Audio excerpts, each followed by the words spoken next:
Halo teman kampus, saya Mima, selamat datang di Ini Kampusku. Oke, sebelum kita lanjut, kita intro dulu.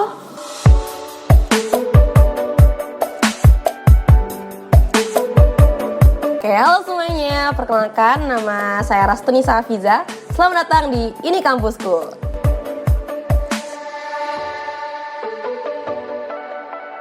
Oke teman kampus, kita langsung aja ngobrol-ngobrol sama Kak Riris nih.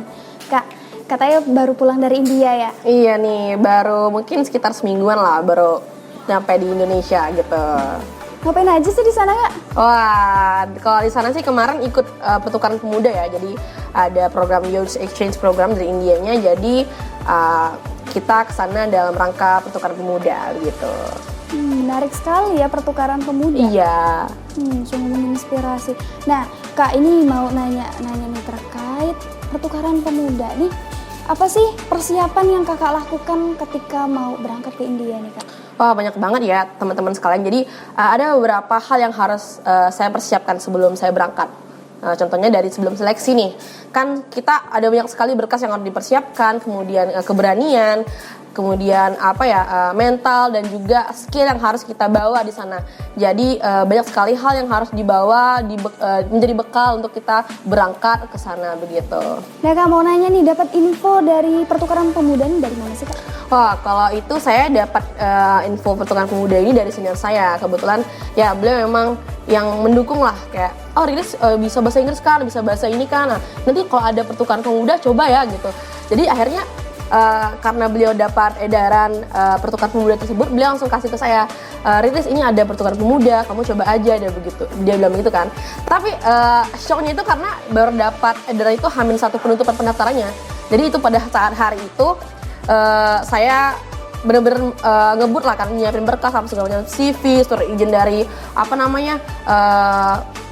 organisasi, kemudian dari kampus, kemudian surat keterangan sehat dari dokter yang mana harus kita persiapkan dalam mengikuti administrasi untuk seleksi tersebut gitu.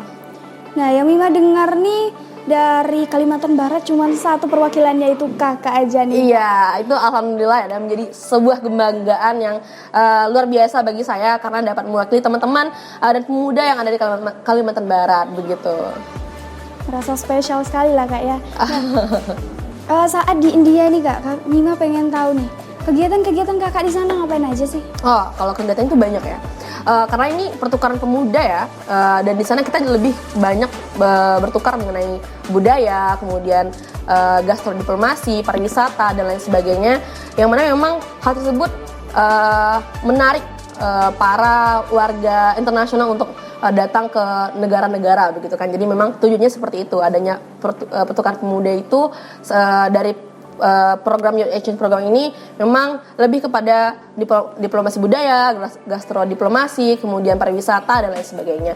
Jadi kita di sana tuh ada penampilan. Jadi masing-masing negara itu menampilkan budaya mereka, terus mempresentasikan tentang negara mereka seperti apa. Kayak Indonesia, kita mempresentasikan Indonesia seperti ini. Kita adalah negara kepulauan yang sangat besar, kemudian banyak budayanya, banyak bahasanya, banyak sukunya yang pasti kita beragam begitu. Dan di sana kita juga belajar tentang budaya India, kita belajar tentang tarian India, kemudian tentang sejarahnya, kemudian kita juga pergi ke tempat-tempat pariwisatanya di sana yang pastinya sangat menarik dan sangat luar biasa indahnya begitu. Kak Riris, ada berapa negara sih yang ikut program ini? Wah, kalau untuk negara yang ikut program itu ada 15 negara. Jadi ya kita bertemu dengan teman-teman dari 15 negara yang berbeda dan that was a great experience for me, of course. Bisa sebutin negara mana aja kira-kira? Wah, itu banyak sekali. Ada Brazil, Argentina, ada Mauritius, ada Maldives, kemudian Indonesia, ada USA, UK, Fiji, and then what else?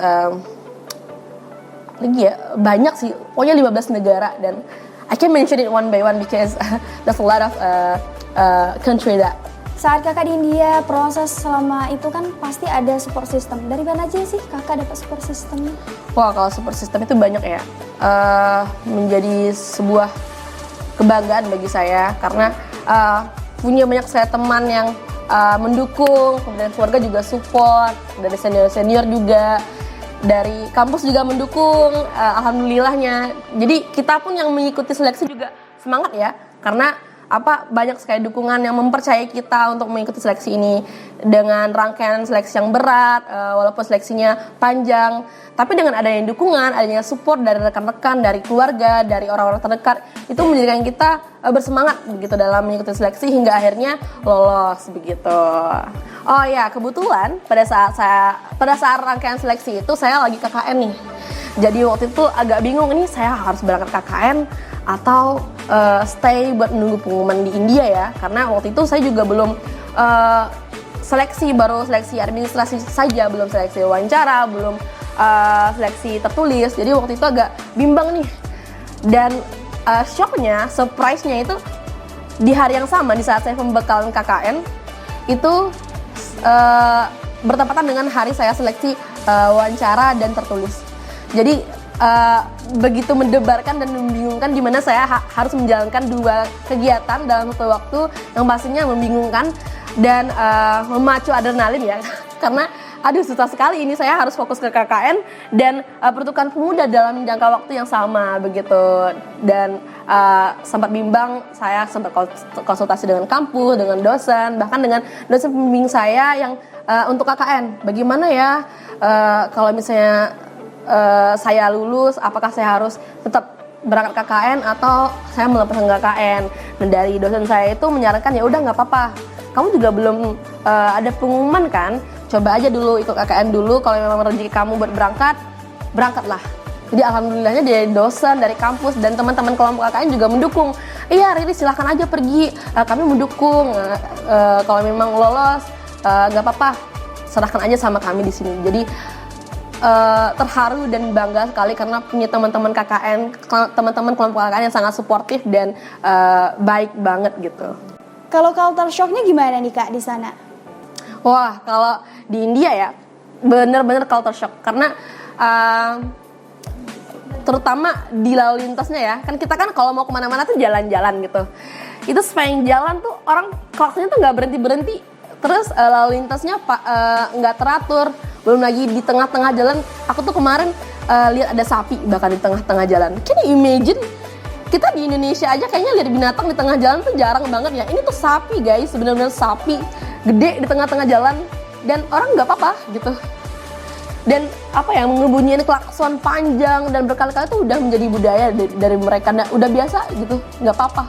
Bahkan mau nikung apa segala nggak apa-apa. Jadi itu culture shock yang pertama. Kemudian di makanan sih ya, saya agak di sana tuh padahal sebelum berangkat saya udah niat nih, mumpung keluar negeri ya harus makan banyak-banyak nih, kita harus ngerasain semua makanan yang ada di sana gitu.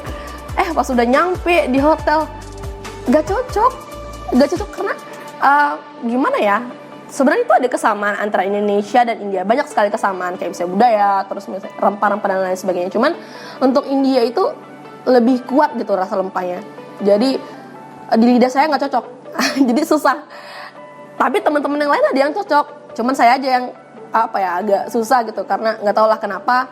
Tapi ya begitulah, agak susah dan terkendalanya tuh di makanan. Dan saya cuma bisa makan buah di sana. Selama di kegiatan saya cuma bisa makan buah, karena even selai rotinya itu saya nggak cocok, sosisnya aja saya nggak cocok. Saya nggak tahu kenapa. Even nasi putihnya, mereka kan juga punya nasi putih ya, cuman berbeda gitu, beda lah kan rasa nasi Indonesia sama di India. Jadi ya agak terkendala di sana, tapi untung saya kan bawa Indomie. Jadi mumpung luar negeri kan, Indomie tuh orang-orang tahu Indomie. Who doesn't know about Indomie? Everyone knows about Indomie, right? Jadi sengaja bawa Indomie itu sebenarnya untuk oleh-oleh buat teman-teman yang luar negeri. Cuman karena udah nggak tahan lagi, saya makan Indominya. Gitu. Kalau street food gimana Kak? Wah, street food semua orang hubungin saya, Riris kalau bisa ke India bikin vlog ya tentang street food, rasain street food ya. Bahkan ada teman saya yang bilang gini, Riris kalau ke India tolong bikin video street food ya, vlog street food. Kalau bisa Riris yang makan, Kak pengen banget lihat Riris makan street food. Ya ampun, dalam hati saya aja makan hotel tidak bisa masuk ini, apalagi street food. Jadi waktu itu saya cuman ikutin teman-teman yang makan, saya yang tegang videoin. Ya ini tolong ya, teman-teman saya pada request ini saya bikin vlog street food. Ya teman saya dari Aceh kan. Iya nih ya emang ya followers kamu bikin repot aja dia bilang gitu, karena kebanyakan tuh kan teman-teman hubungin dari DM kan, jadi banyak banget orang yang DM kayak ayo bikin story banyak-banyak ya biar tahu gimana India, bikin story ya nggak apa-apa titik-titik, yang penting kita ngerasain gimana euforianya berada di negara India begitu. Jadi ya agak shock karena dia ngaduknya tuh kayak gini gitu, terus belum lagi sebelah pakai sarung tangan nih tapi sebelah enggak. Nah kita kan udah ngerasa safe ya udah pakai sarung tangan, tapi dia ngebolongin kuenya pakai tangan yang ini yang nggak pakai sarung tangan. Jadi kayak gitu. Terus teman saya udah makan 3 kali, pas yang ketiganya itu ada bulunya gitu loh. Jadi agak waduh, ini akhirnya nggak dimakan tapi tetap dibilang enak, cuman ya agak gimana gitu ya setelah melihat yang ketiga karena ada bulunya gitu. Kalau kegiatan di India ngapain aja sih Kak? Wah banyak banget. Kalau di sana kita kan mengikuti rangkaian acara dari panitia ya, kayak misalnya penampilan yang tadi saya bilang, penampilan masing-masing negara. Jadi setiap hari itu ada beberapa negara yang nampil. Jadi kita melihat negara, misalnya Brazil hari ini, besok Argentina, besok lagi kita. Jadi kita tahu lah bagaimana kondisi negara mereka, terus budaya mereka seperti apa.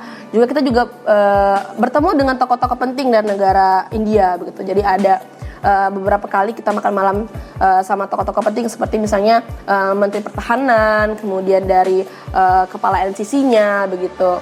Dan kita juga pergi ke tempat-tempat bersejarah seperti Taj Mahal, kemudian Agra Fort, museum-museum yang ada di India, dan banyak lagi. Banyak banget tempat yang kami pergi, tempat kami berwisata, mengunjungi destinasi wisata yang ada di India. Cuman yang saya kagetnya itu karena di sana itu semua itu harus di-scan loh. Jadi kalau kita di Indonesia kan ya paling beli karcis habis itu udah masuk. Kalau di sana bahkan masuk hotel aja kita harus nge-scan, kayak kita mau naik pesawat itu loh harus nge-scan. Jadi barang-barang harus nge-scan. Terus ada beberapa tempat wisata yang kita bahkan nggak boleh bawa apa-apa. Nggak boleh bawa HP, nggak boleh bawa kamera. Jadi ya cuma bisa dilihat mata doang nih gitu. Dan sayang banget kan, apalagi kita kan orang yang berkunjung gitu dari luar negeri, berkunjung ke negara mereka, untuk mikirnya aja kayaknya nggak bakal bisa pergi lagi nih, kapan lagi bisa pergi. Tapi ternyata pas sudah pergi nggak bisa difoto, nggak bisa didokumentasikan. Sedangkan tempatnya bagus banget, itu jadi kayak ya ampun gitu, amazed tapi agak sayang karena nggak bisa divideoin. Dan ya kebanyakan tempat-tempat wisata di sana memang nggak boleh bawa HP, nggak boleh bawa apa-apa. Gitu mungkin peraturan negara mereka masing-masing lah ya. Cuman menurut saya terkesan bagus dan menyenangkan. Nah, Mima mau nanya nih, kesan selama kakak di sana tuh apa aja sih Kak?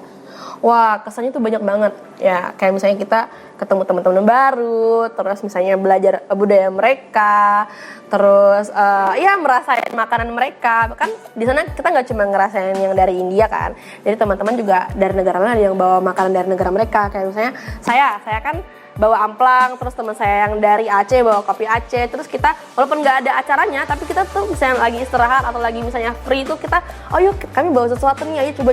Bahkan kita waktu itu malam itu udah selesai kan, kami masak Indomie di restoran hotelnya karena ya memang biar kumpul sama teman-teman. Bahkan teman-teman Indonesia juga ngajakin teman-teman dari luar negeri buat bikin video Siko Bagi Duo.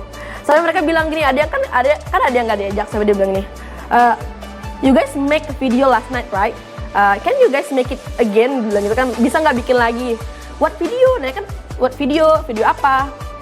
The video that you drop something and then you dance. Itu sampai mikirnya video apa? Ternyata video Siko Bagi Duo. Sampai viral banget di sana Siko Bagi Duo ya, Siko Bagi Duo. Kemudian ya teman-teman ya, pasti teman-teman senang sekali punya teman-teman dari luar negeri, bahkan kita bisa bertukar budaya, kemudian bertukar pengalaman mengenai masing-masing budaya. Dan yang terpenting sih karena kita bisa berkomunikasi ya, alhamdulillahnya dari Indonesia tuh semuanya lancar berbahasa Inggris. Sampai teman-teman saya bilang gini, ada yang teman saya dari Brazil bilang gini, Riris, your English is really good. Is English become your mother tongue in Indonesia? Kalian pakai bahasa Inggris sehari-hari di Indonesia? Saya bilang, no, we use bahasa as our mother tongue. Saya bilang gitu. Tapi bahasa Inggris kalian bagus, your English is really good, we can understand you easily. Dia bilang kami bisa mengerti kalian dengan mudah, karena beberapa bahasa itu bisa berbahasa Inggris tapi dengan accent yang berbeda. Jadi itu kesulitannya. Kayak misalnya dari India kan accentnya agak berbeda, terus dari UK juga beda accentnya. Jadi menjadi sebuah kebanggaan bagi Indonesia karena kami semua dapat memiliki relasi yang banyak karena ya bisa berkomunikasi lah dengan bahasa Inggris. Itu karena ada 1 atau 2 negara yang bahkan membawa translator gitu. Jadi kalau kita mau ngomong, kalau mereka gak bisa ngomong tuh kita harus ngomong lagi ke translatornya. Ada, mungkin mereka bisa bahasa Inggris, cuman kayak ya dasar-dasar aja gitu. Selebihnya kalau misalnya mereka nggak tahu, mereka tanya ke translatornya. Dan yang menjadi kebanggaan bagi Indonesia ya, karena kita we can speak English properly gitu. Nah itu tadi obrolan Mima sama Kak Riris yang baru aja pulang dari India. Menarik banget dan Mima pengen banget. Bukan hanya Mima, mungkin teman-teman di rumah juga pengen ke India ataupun ke luar negeri lainnya. Betul. Nah mungkin nanti kita dapat informasi lain lagi lah yang entah bukan hanya ke India tapi ke luar negeri yang lain lah. Amin. Ya. Sukses buat Kak Riris, terima kasih buat waktunya. Sampai jumpa. Dadah.